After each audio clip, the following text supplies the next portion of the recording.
lucky escape. After a dreadful start to the week, markets managed to recover as the Fed holds rates steady, while Bitcoin chops sideways despite a disastrous hardware wallet exploit. Blunderkind. The wipeout of AI stocks early last week saw Leopold Aschenbrenner's Situational Awareness Fund margin called. We look at what went wrong and what it says about the state of the AI trade.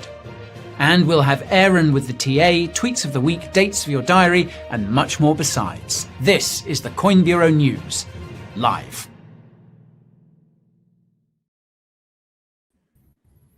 Yes, hello everyone. This is indeed the Coin Bureau News live. I am joined today not by Nick. Nick is taking, and I cannot stress how rare this is. Nick is taking a day off. This is absolutely unheard of in the annals of Coin Bureau. This is truly a historic day.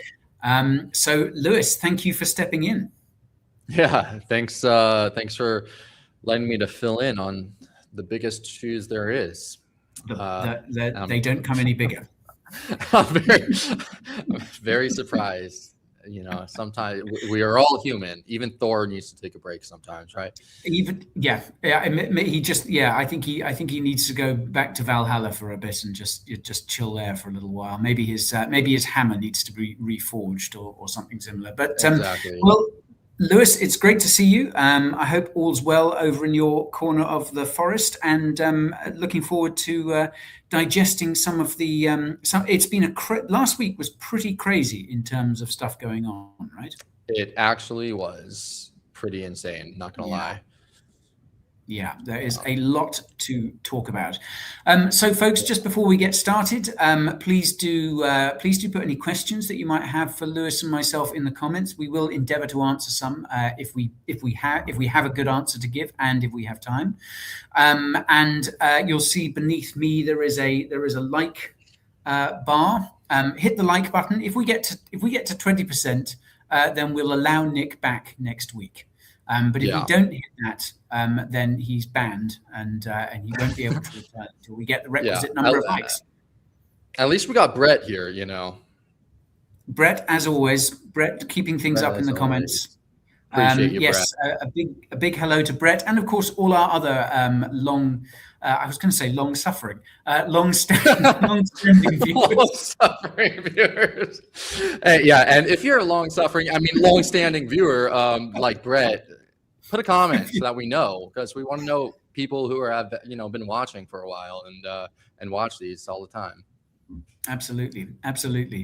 Yes, well done for putting yourself through this week after week, month after month. We really appreciate it. It's great to see you. Okay, so yes, as we said in the headlines, we're going to talk about last week, everything that went down, and then we are going to dig into this business with situational awareness, which has some uncomfortable ties with stuff that we've seen in crypto in the past too. So there's a lot to dig into. Let's start then, and we'll go back to this time last week, to last Monday. We kind of started the week off with more war news. You could be forgiven for forgetting that this whole thing is still going on.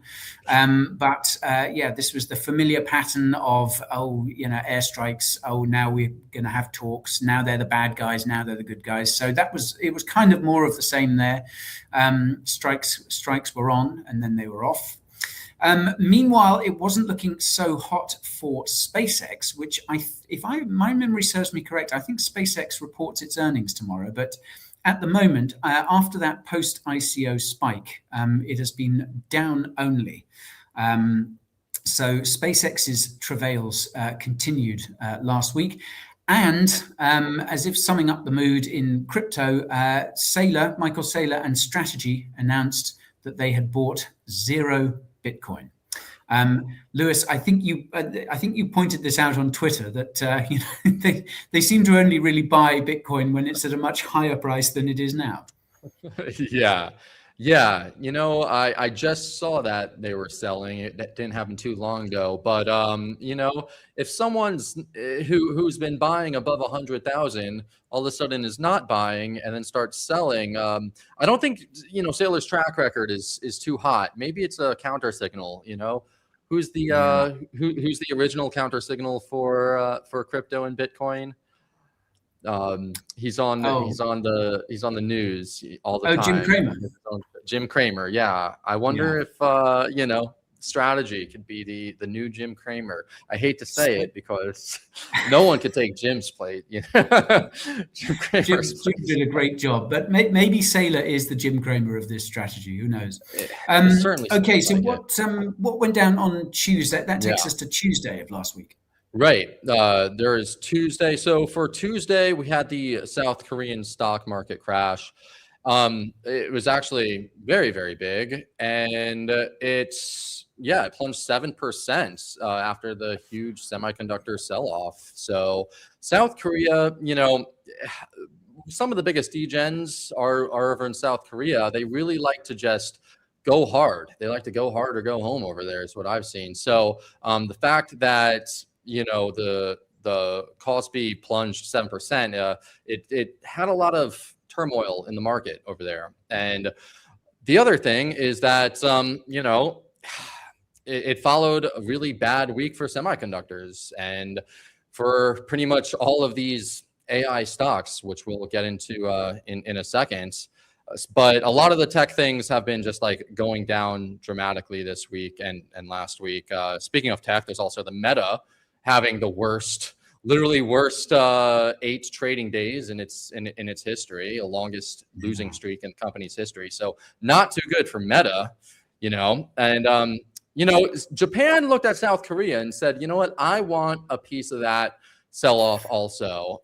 And so Japan's stock market fell down 14% from its June record, and it's just continued to fall along with everything else, probably because of the AI fatigue that people are having. Maybe people are saying like the AI trade is over.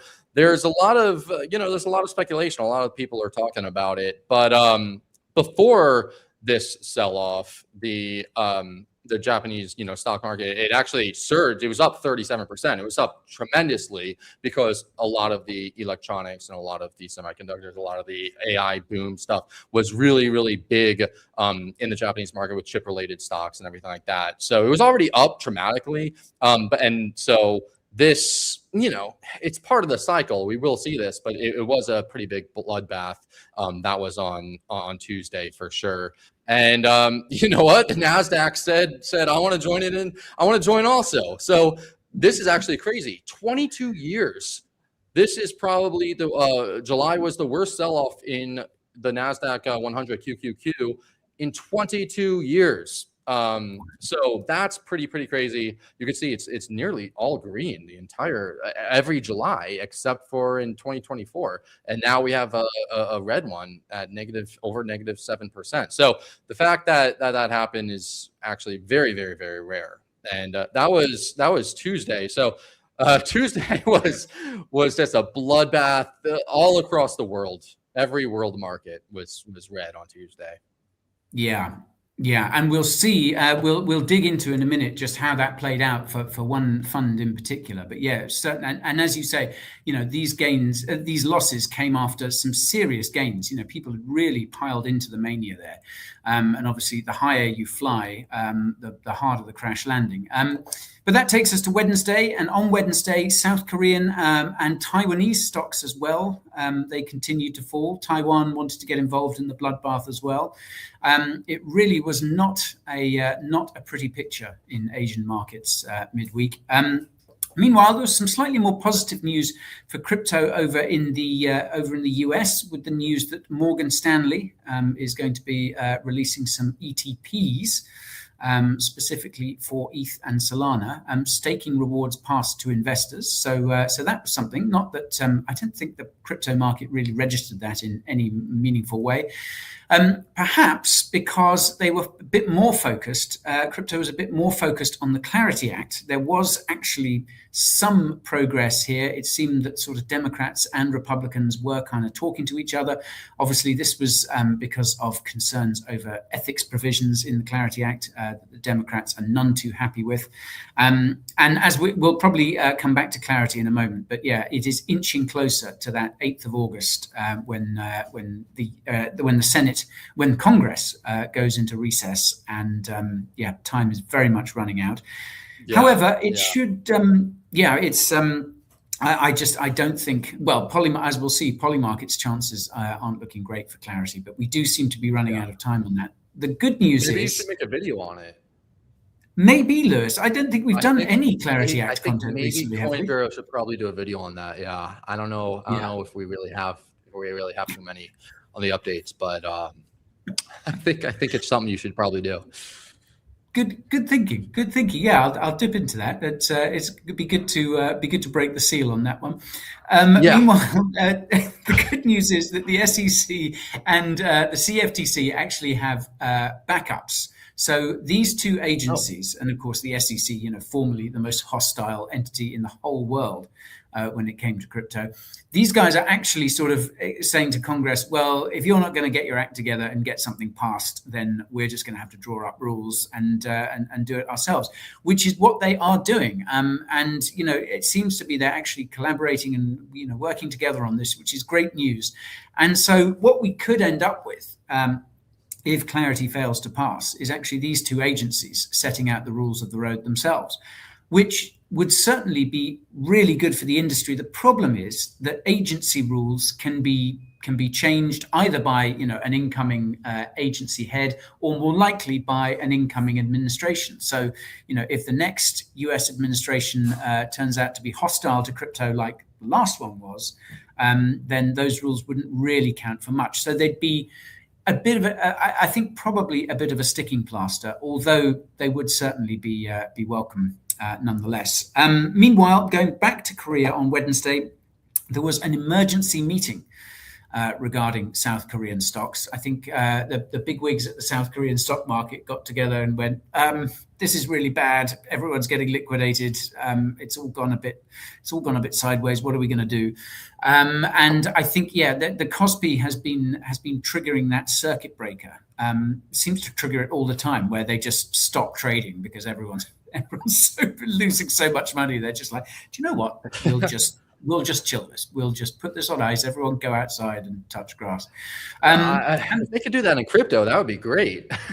Just everyone's losing so much money. So let's just pump the brakes. Let's pause all trading. That would have really helped back in October, wouldn't it? It's like, whoa, really okay, nice. We'll just turn that off. Just turn that off. We'll come back to this after the weekend. Maybe one day. One could wish. So going back to Wednesday, though, the big news was actually from, I told you it was a busy week last week. The big news was from the Federal Reserve. They kept rates unchanged and continued with their policy of not really offering anything in the way of forward guidance. And also, I should point out, there were 3 dissents as well. 3 FOMC members, which is quite a lot to dissent, were actually in favor of raising rates. So the conversation around rate hikes is still very much a live one. Fortunately, I think we've got a break now. I don't think the FOMC meets in August. So I think maybe September. We don't have to worry about the Fed until September. And before you tell us what happened on Thursday, Lewis, I also want to flag something else that happened on Wednesday, which just a few years ago would have sent us absolutely parabolic.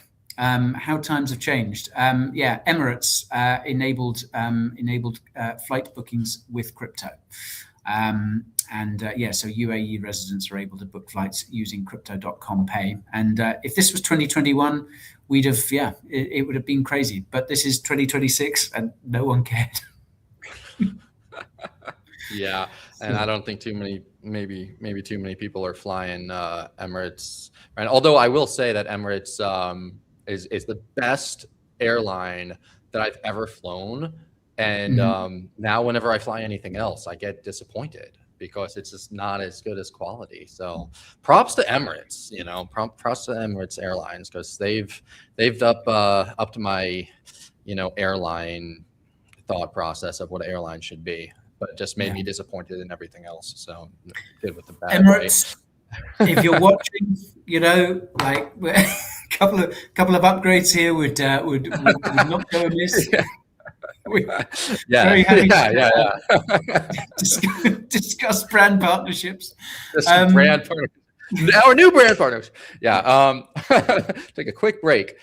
But yeah, I mean, that definitely would have been like ridiculously huge news in if this was back in the day, it would have probably moved the markets. But then again, we did have something that you'll talk about in a little bit that should have most likely moved the markets, like double digits, but didn't really seem to do much in the opposite direction, for the negative news, which we'll talk about in a second, which was probably the biggest, scariest thing to ever happen.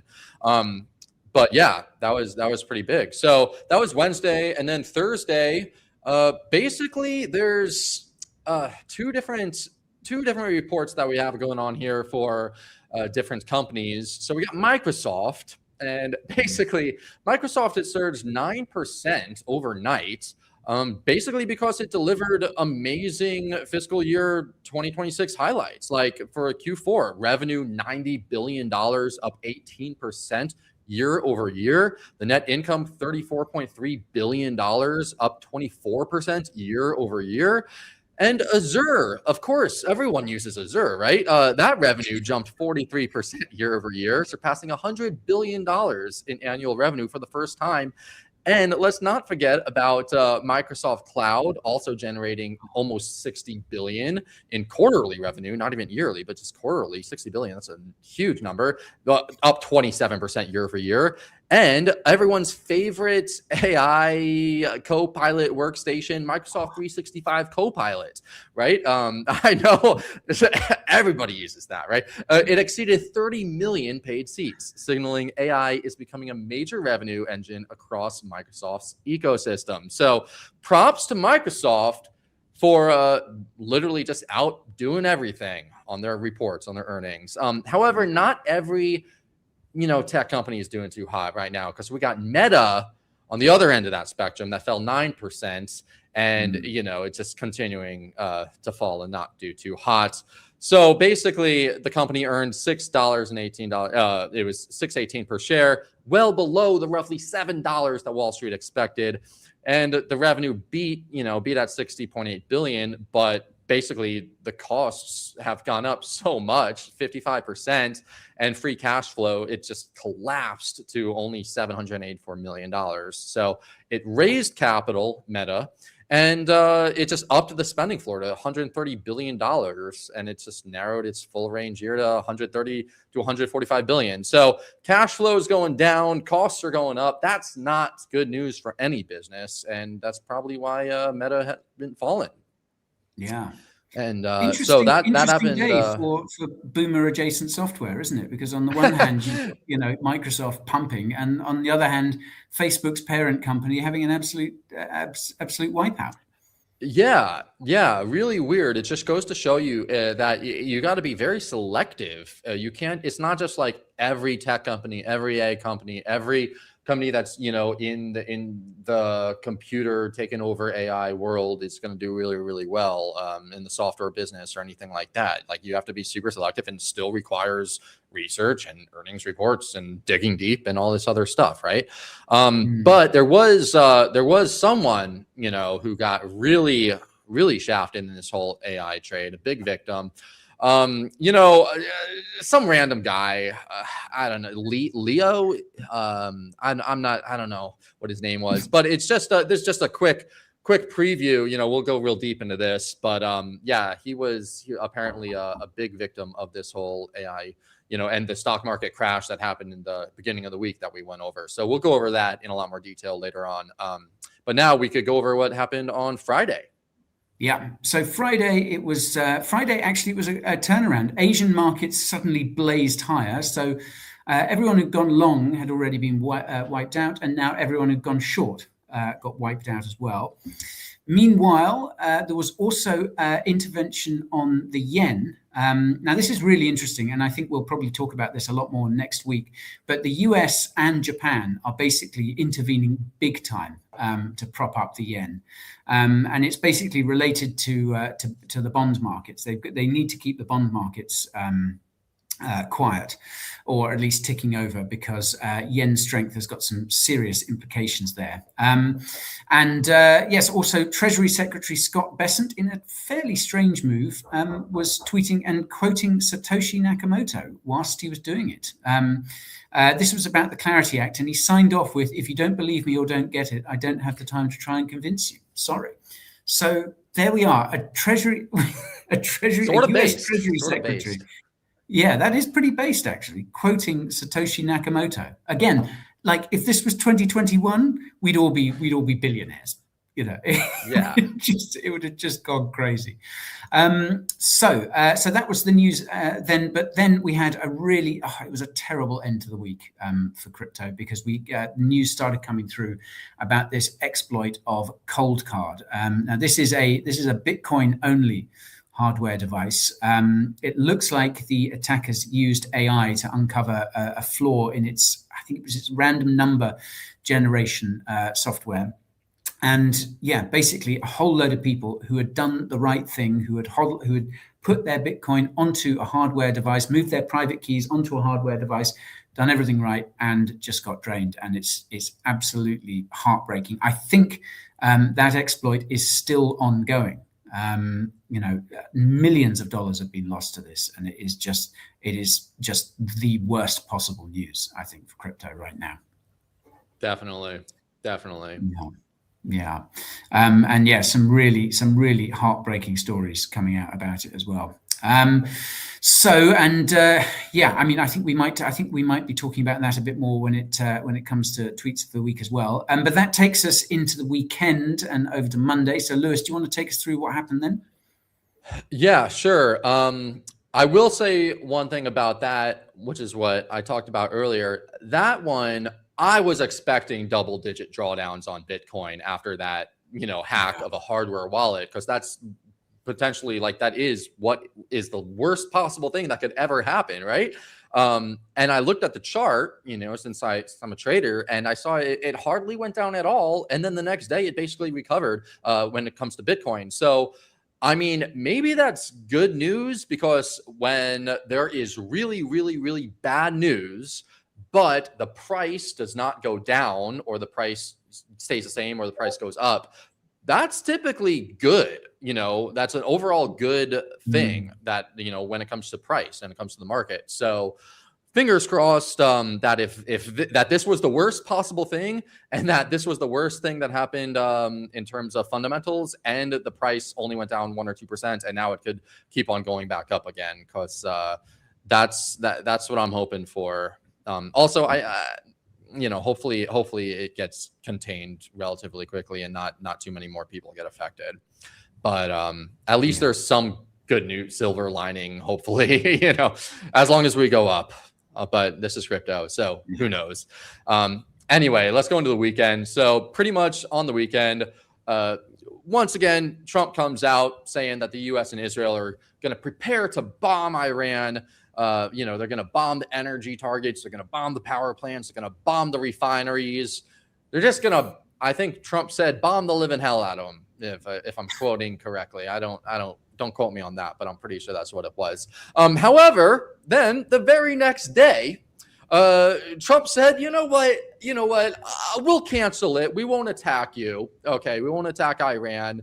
Let's make a deal. He's very famous for that, in case anyone didn't realize. And he said that he wants to reach a deal quickly, and basically says that Israel will join the commitment to not bomb Iran as long as, they could work something out. So fingers crossed they could work something out. It is what it is. Who knows? But that was the war fronts. And then back to the Bitcoin fronts.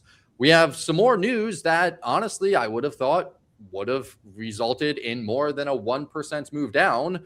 It's Michael Saylor's strategy selling 1,637 Bitcoin worth $102 million. So over $100 million of Bitcoin was just sold by strategy.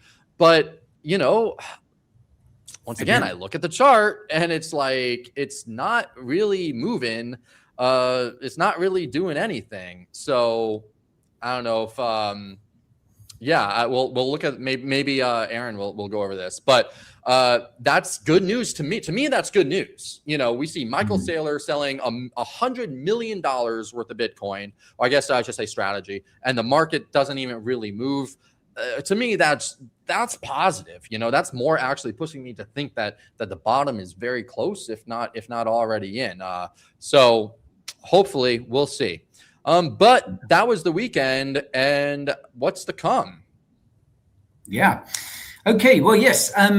So we're now heading kind of into the summer holiday period now, and this could be part of the reason, Lewis, why I think markets, crypto especially, hasn't really reacted to this. I kind of feel this is the time of year a lot of people go off on holiday.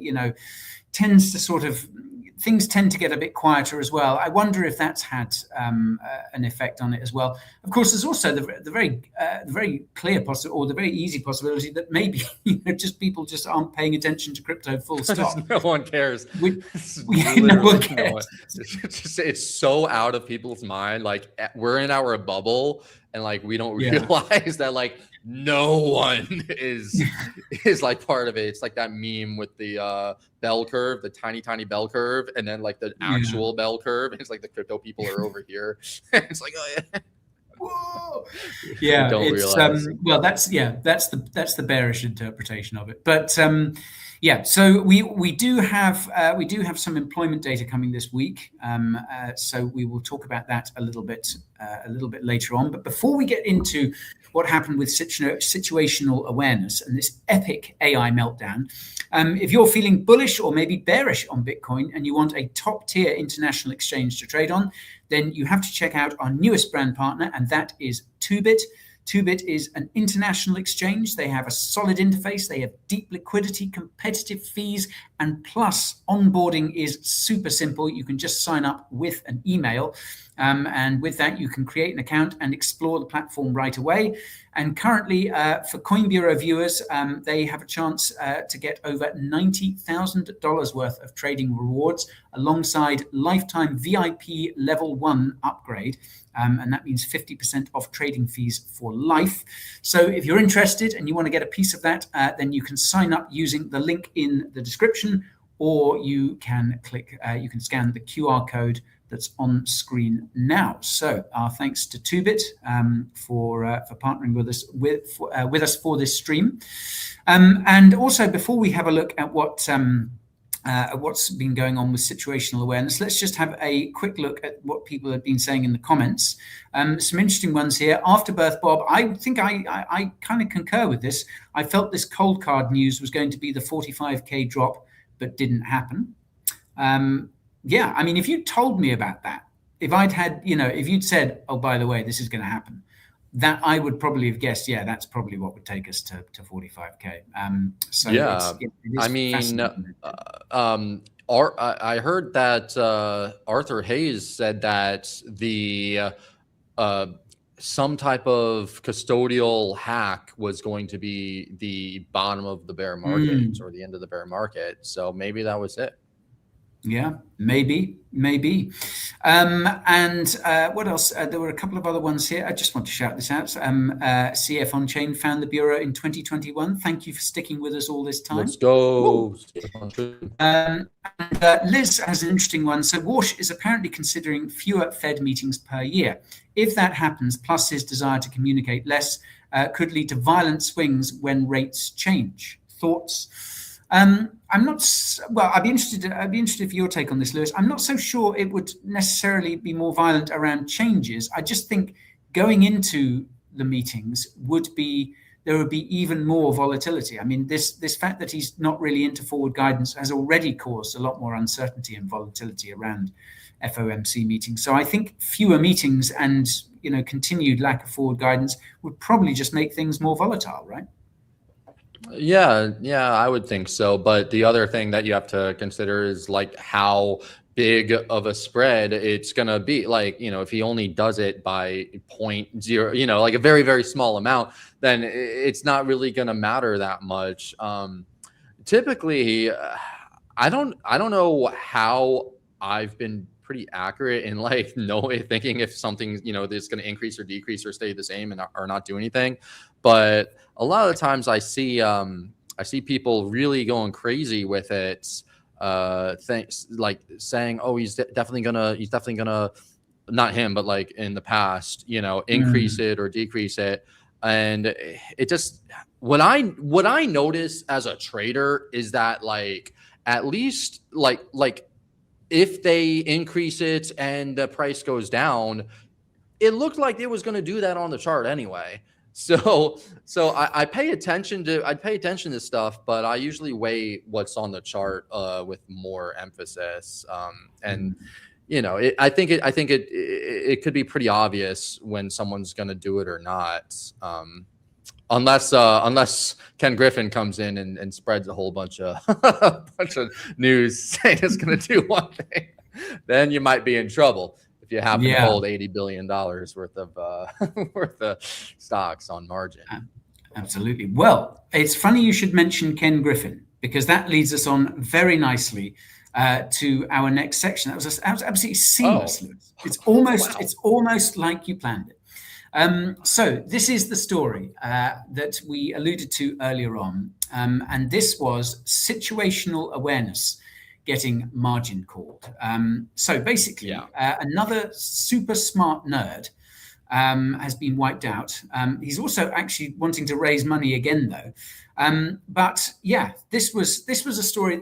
This was heavily discussed on Twitter last week. I didn't see quite so much about it in the mainstream press. It's sort of, the financial press was all over it, but wasn't really talked about in more mainstream press. But this is really interesting for a number of reasons that we're going to discuss. But I thought before we get into that, I thought it might be interesting to get a bit of background on this chap. So this is Leopold Aschenbrenner. He is an AI researcher and investor. He was born in Germany. He graduated from Columbia in 2021 with a BA in economics, maths, and statistics. And now, Lewis, here is the first of today's red flags. Whilst he was at Columbia, he also founded the university's effective altruism chapter whilst he was there. Effective didn't someone we know have something about being altruism, effective altruism? I believe. Yeah. Sam Badminton Friedman? Sam Badman, something like that. Something like that. Badman Sam. Yeah. Exactly. So. Yes. So yes, effective altruism, which everyone remembers or wishes they could forget from the FTX debacle. And actually, red flag number 2, Leopold Aschenbrenner, he worked at OpenAI before founding Situational Awareness. But before that, he worked at the FTX Future Fund, which I know. This was a philanthropic initiative under the auspices of the effective altruism movement that was created by the FTX Foundation. So some really uncomfortable parallels here. It's kind of a little bit spooky. Anyway, he was fired from OpenAI. Leopold was fired from OpenAI in 2024 over an alleged leak of information. I should say that he denies that. But he took the opportunity to go off and once he was let go from OpenAI, he went on to found Situational Awareness, which is a hedge fund focused on AI companies. And the name actually comes from an essay that he wrote in 2024 about the emergence of AGI, artificial general intelligence. And this, I think, was the essay that kind of really made his name, made him a notable figure in Silicon Valley, and sort of really brought him to the attention of an awful lot of people beyond the circles that he was already moving in. So he Situational Awareness, I think, was the title of this essay. He named his hedge fund after that, and he started this fund in 2024, and it was backed by the founders of Stripe, among others, some of the youngest billionaires in the world, or some of them. And this was despite the fact, and here's red flag number 3, that Leopold actually had no trading experience whatsoever. So this is a guy who obviously very smart, had graduated from university 3 years before, had just been fired from OpenAI, decides to start a hedge fund, and was given a heck of a lot of money to do it. So, Lewis, do you want to fill us in a bit on situational awareness and what it is all about? Yeah, definitely. First, though, shout out to Liz. That's hilarious, her comment. I guess he wasn't very aware of his own situation. I knew there was some good jokes in the name somewhere. Liz, well done. Brilliant Yeah. stuff. So yeah, situational awareness. He created situational awareness LP. His hedge fund. He started out with, I think it was like $200 million, maybe like $250 million, something like that.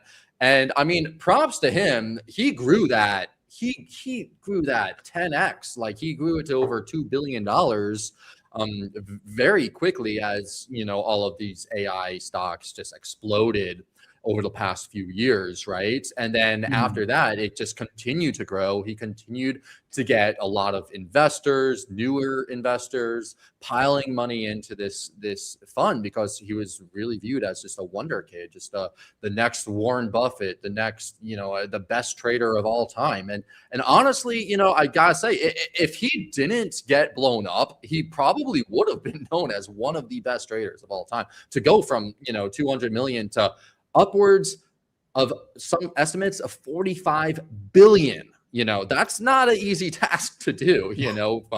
That's pretty dang good. And by the end of this, by the end of June, just 2 months ago, this year, his fund was up 439%. So it was doing tremendous.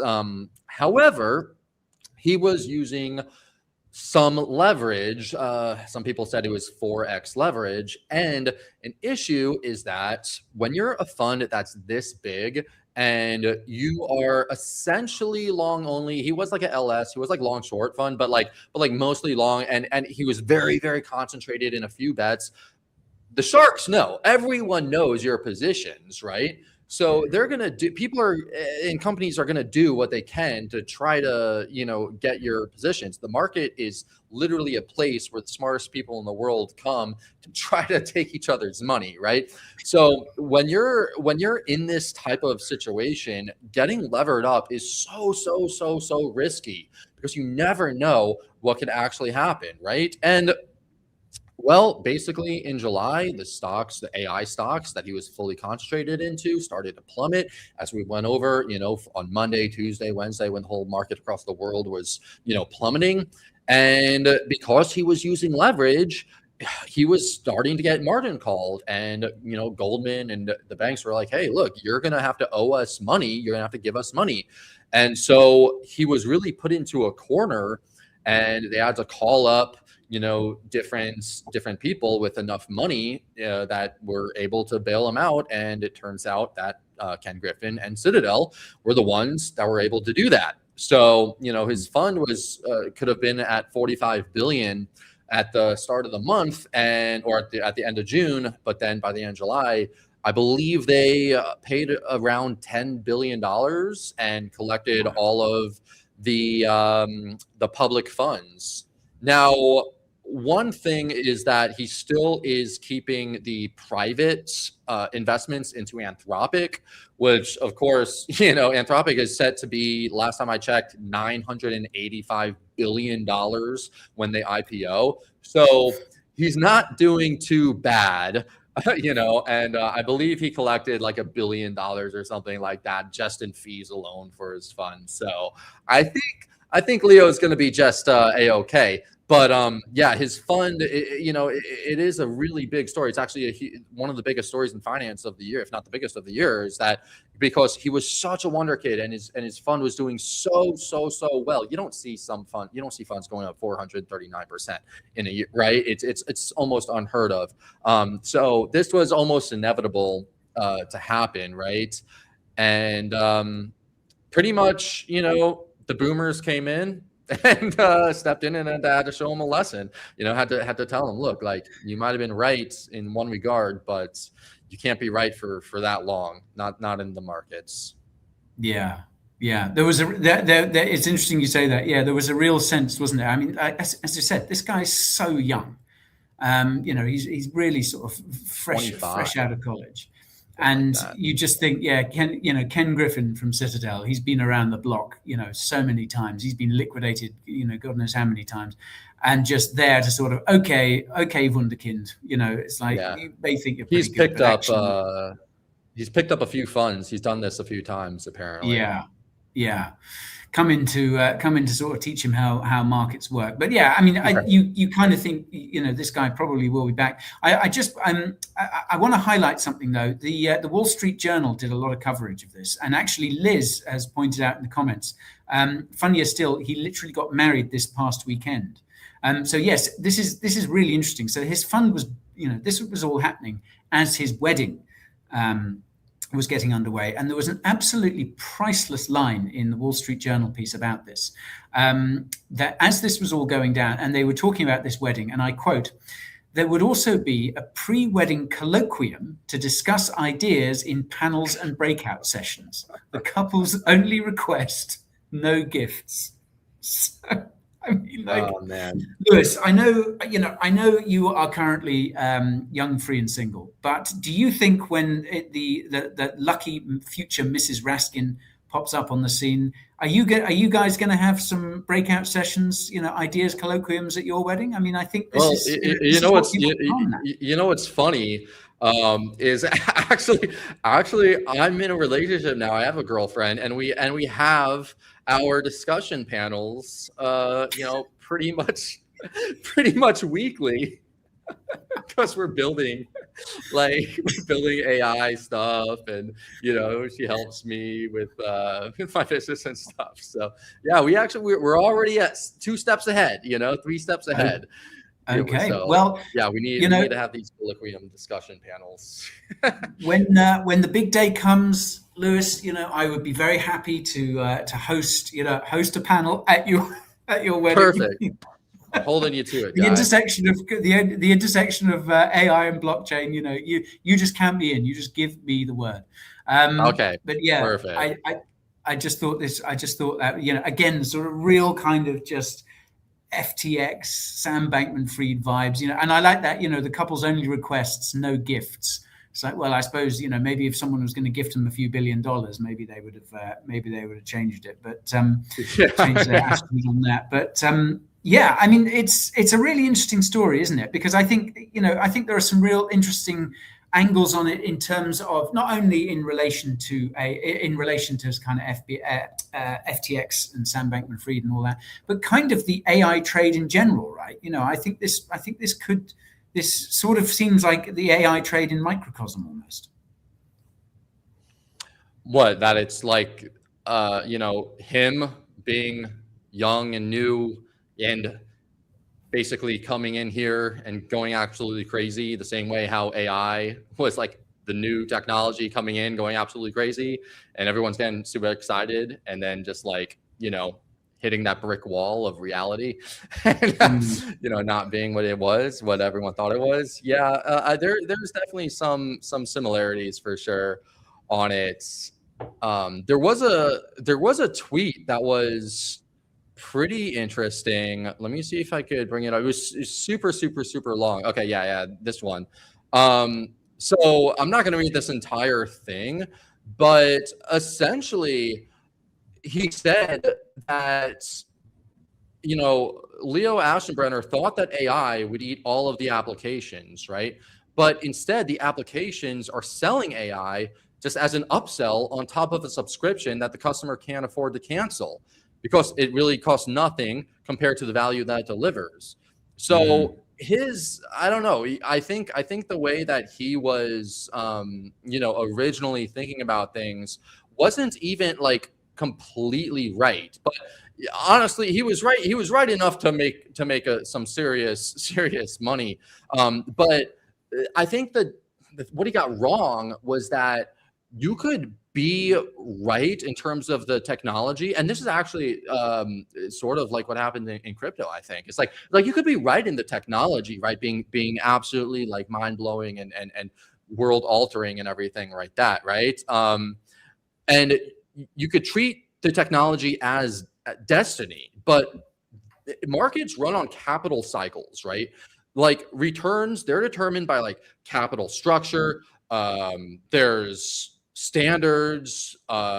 There's like different things that investments have to go through in order for the market to actually play out in a cyclical manner. Like essentially to TLDR, like the market can't go up forever, right? It can't go up forever. So like you have to practice proper risk management. Like if you're not, you will always eventually get blown up or eventually have to sell your fund to Ken Griffin, which honestly doesn't sound too bad, but it's like you could go crazy during the first part of your thesis when the technology is the destiny and things start to, really play out, like what happened with AI and what happened with crypto in 2021. But eventually you have to pump the brakes. But unfortunately, what happens with most people is they have so much success, they think they're going to have even more success. But the market already gave them the opportunity, and because the market goes in cycles, it's not like it's going to give them another opportunity. It has to go down first before something else could come up, right? And so that was a big thing that I think he just got wrong as a new trader. I think if he was in the game for around 20 years and then came up with this thesis, had some prior market cycles that he went through, if only he was in crypto, then he would have got those 4 or 5 market cycles. Well, because we get one every 4 years. In the stock market, it's every 10 or 12 years, something like that. So if only he was in crypto, then maybe he would have known a little bit more. And if only he was in crypto, Lewis, and we'd be talking about when he was set to go to jail. But I mean, look at this, and this comes back to what we were saying earlier. If he'd avoided leverage, because okay, there's an argument that maybe his overall thesis was wrong, but as you pointed out, he was up over 400%. But leverage is what kills you, and then just by the end of the week, the market was rebounding again. So you kind of think, well, if he just hadn't over levered himself, then the fund would have dipped and then ripped again, and we wouldn't be having this conversation. Most people would still not have a clue who this weird guy is. He'd just be another Silicon Valley dude having his weird weddings and getting up to God knows what else, and everything would be fine. Maybe his fund would be at 8 billion instead of 20 billion. But he would still have a fund. That's the thing. It's like he would still have it. Like now it's at zero for him. Like essentially, other than his private investments for the most part. So it's you got to be careful with this stuff. Yeah. We let you down this month. Read Leopold Aschenbrenner's letter to investors after his fund lost 67%. I mean, 67%. That doesn't sound too bad, really, when you put it like that. We're good dip. Buy the dip. Right. But I mean, I don't think this is a sort of an extinction level event for him. But I do, and I don't want to labor the point about the FTX comparison too much, because they are very different things. And it doesn't. Leopold Aschenbrenner looks like he's been a bit too ambitious, but there's no question that he's been criminally negligent like SBF was. But I do think that parallel is really interesting. It's like, here's a new industry. People are still kind of working out what it's all about. Most people don't really understand it. And you get some guy who's a bit weird, clearly very intelligent. He comes out, he's into effective altruism, and people are just like, shut up and take my money, and then it all goes wrong. I just think that's a really interesting parallel. I think probably we have not heard the last of Leopold Aschenbrenner, and hopefully he'll be back and laughing at all of us from on high. But I think that's a really crazy story.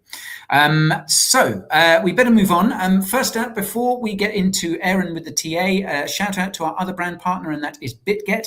If you're looking to trade these stocks, if you're looking to trade tokenized stocks as well as crypto, then we couldn't think of a better place than BitGet. You can now use a crypto exchange to buy tokenized TradFi assets.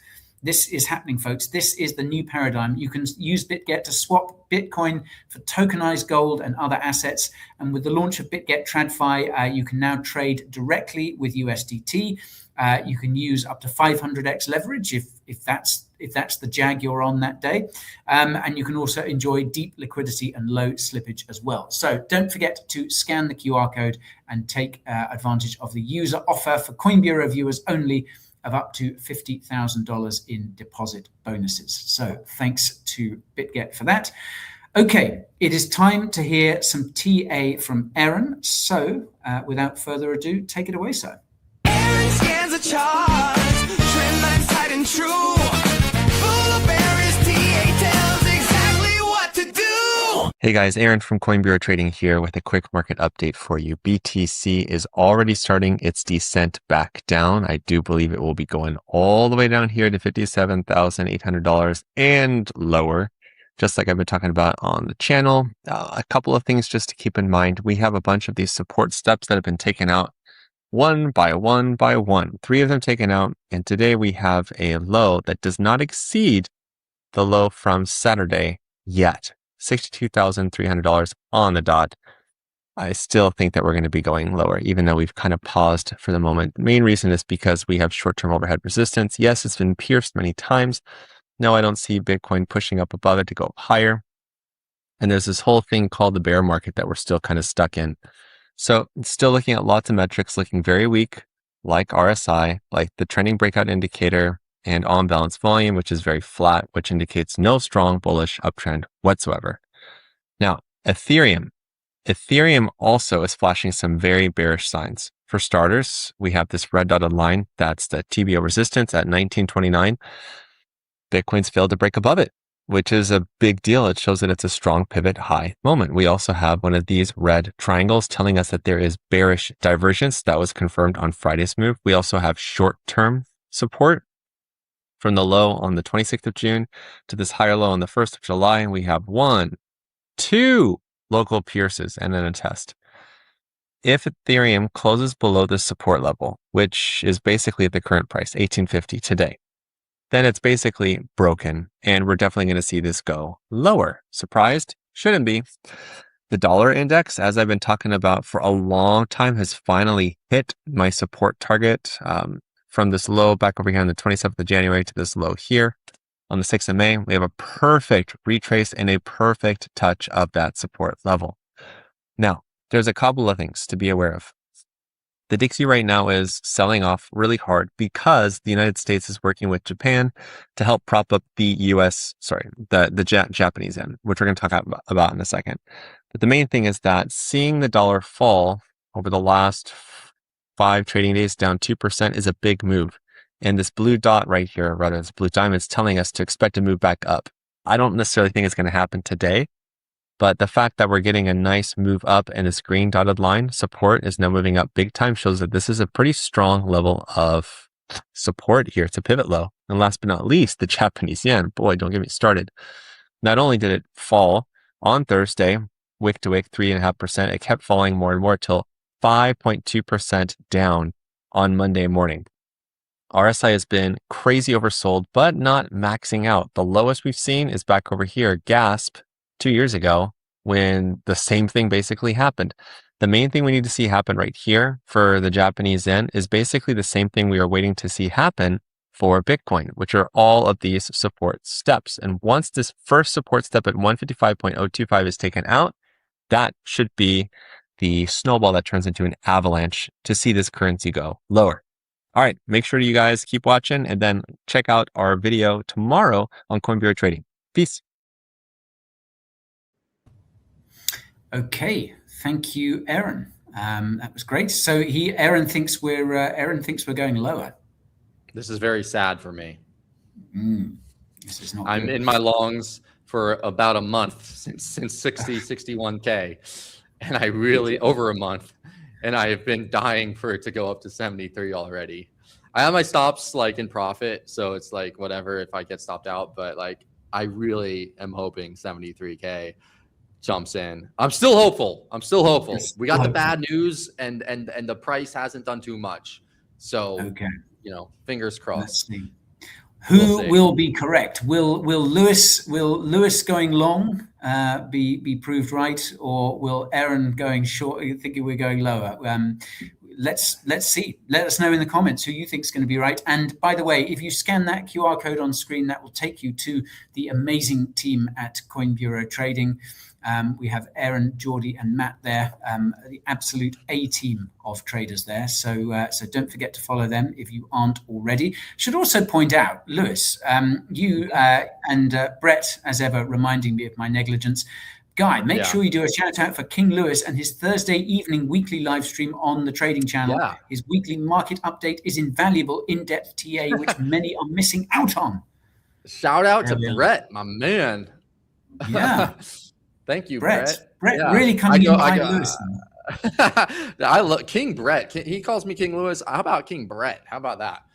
No, Thursdays I go like pretty in depth in analysis and go over all the major stuff, the total market caps, the dominance levels, the dollar, the Bitcoin, Ethereum, altcoins, all that good stuff. So yeah, that's on the trading channel on Thursdays. So tune into that if you're not. Don't you dare miss it. Don't you dare miss it. Listen to Brett. I don't say listen to Brett lightly. A lot of the time you should zone out what Brett is saying, but on this one, him and I are in total agreement. Okay, let's have a look. Let's have a look now at some tweets of the week, shall we? Let's go. Okay, I like this one. This is from Mert. Helios guy, big figure in the Solana community, and Zcash. Leopold went from 45 billion to 10 billion. What a loser. Nice work, buddy. And that's from Steve, whose net worth is 34,500 Canadian dollars. I think, Lewis, you kind of touched on this as well, didn't you? It's like, here we are, people like us laughing at this guy. It's like, yeah, this guy still ran his fund up pretty high. He's clearly pretty smart. So maybe we should be careful about slinging too much mud at him. Yeah. And actually, there was a good comment on this as well. Urban Warrior said, not everyone can have a 90% accuracy rate, but the ones that do just have to not be over leveraged. Yes. And for some reason, they always are. Why? For some reason, they always screw it up. Okay, so that was Mert. Next up, we have this one.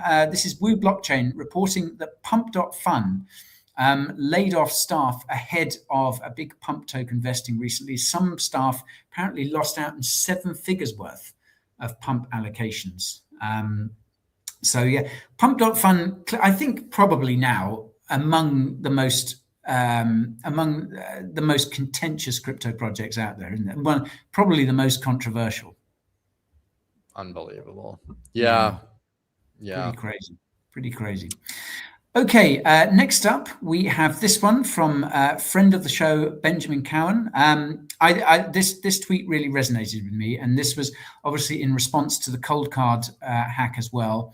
And I think this was particularly, devastating to see so many people lose so much Bitcoin while doing what they believed was the right thing, absolutely. And I thought this really hit hard. People wonder why retail participation has been fading for years, yet the space continues to be dominated by scam meme coins, presidential rug pulls, and recurring security failures. Still has a long way to go before it earns durable mainstream trust. I couldn't have agreed with that more. I just think I tweeted something. I tweeted a reply to that saying, I kind of feel this has set us back years in terms of persuading people about crypto's benefits. And people is just, crypto's critics are just going to be dredging this one up for years, and kind of fair enough, really. I'm going to take the route that everyone has stopped caring so much that they don't even know what happened, because I'm just going to be ignorant about that and just say, look, we know about it because we're in crypto, right? 24/7, we're in the bubble. But I wonder if you ask people who aren't in crypto, do you know what, honestly, I'm going to be straight up. I didn't even know what a cold card storage wallet was until this happened. I never even heard of it. So I highly doubt people outside of crypto have really seen this, unless the news is just blowing it up. But if that's the case, once again, not a bad thing, because if the news is blowing it up, that means someone's behind it, pushing this out there, trying to push the price down, yet the price is not moving down. So I don't know. We'll see. Interesting take. Yeah, I'd heard of Cold Card, but I'd never used them. I think one of the things was they were very much a Bitcoin only solution.